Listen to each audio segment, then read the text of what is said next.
Olá, alunos. Estou aqui para apresentar algumas orientações sobre o ENAD 2019. Eu sou o professor James Matias, do curso de Engenharia Elétrica. O tema que eu vou discorrer é sobre eletricidade básica. Para que possamos abordar a eletricidade básica, que diríamos assim, em termos simples, de que ela é alimentada por três elementos importantíssimos que fazem parte do circuito elétrico. Então, um deles é o resistor, o outro é o capacitor e o outro é o indutor.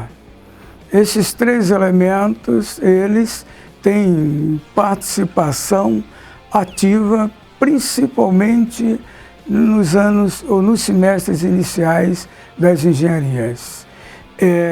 Apresentamos como exemplo esse circuito que se encontra aqui na tela.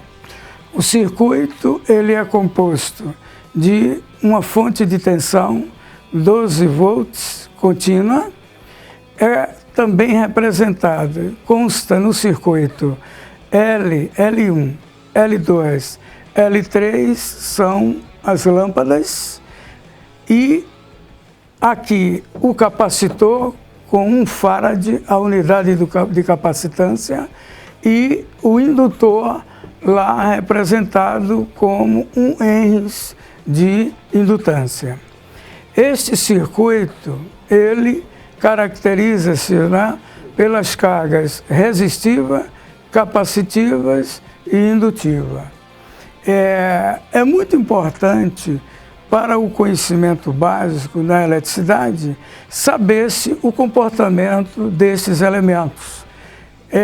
Para que fique mais claro, é importante que você saiba de que o resistor ele tem um comportamento em corrente contínua, ele tem um comportamento também dele em corrente alternada, e o capacitor e o indutor, eles têm em corrente contínua um comportamento, principalmente como falamos em regime permanente, ou seja, longo tempo o circuito funcionando. Então, o capacitor, ele em corrente contínua, por ele ser um elemento constituído por um dielétrico, ou seja, o capacitor, ele não conduz corrente elétrica. E o indutor, em corrente contínua, ele também não apresenta comportamento resistivo. O indutor passa a ser um curto-circuito. E o que é um curto-circuito? Um curto-circuito é bypassar, ou seja, eliminar essa obstrução e ligar este ponto diretamente a este ponto. E o capacitor, ele, como não conduz, ele vai ser o que? Ele vai bloquear este caminho, de tal forma que aqui o circuito vai se abrir e aqui o circuito ele vai fechar, ocorrendo para o comportamento da tensão CC, e estes elementos assumindo os papéis dele em corrente contínua, o circuito ele passa a ficar.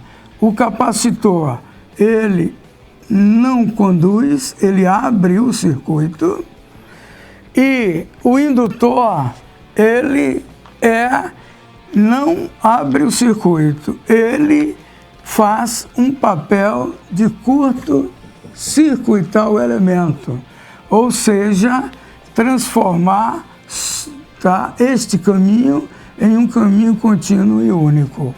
Ocorrendo este fato, o que acontece com este caminho?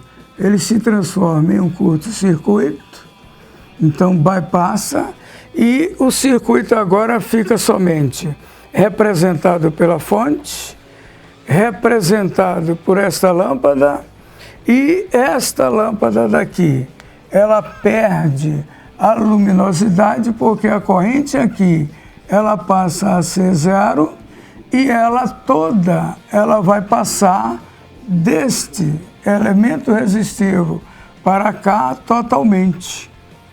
E passando totalmente, o que acontece?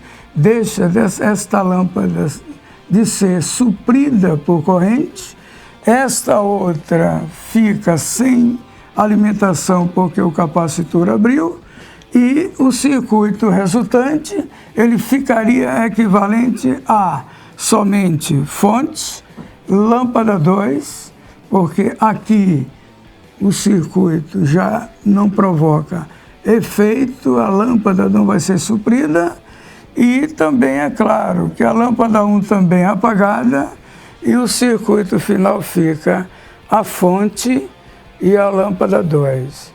Como a fonte é 12 volts e aqui uma lâmpada projetada também, por exemplo, para 12 volts, como a questão depois ela poderia evidenciar, então conclui-se o quê? Que a resposta seria a lâmpada 2 acender e a lâmpada 1 e a lâmpada 3 se apagarem. Esta é a conclusão, baseando-se na análise dos 3 elementos principais do circuito, onde nós temos, né, a questão do ENAD, ela chamando a atenção de que se dá os dados, as informações, mas você precisaria conhecer os elementos básicos que alimentam o circuito. Se você não conhecer, você não teria condições de responder.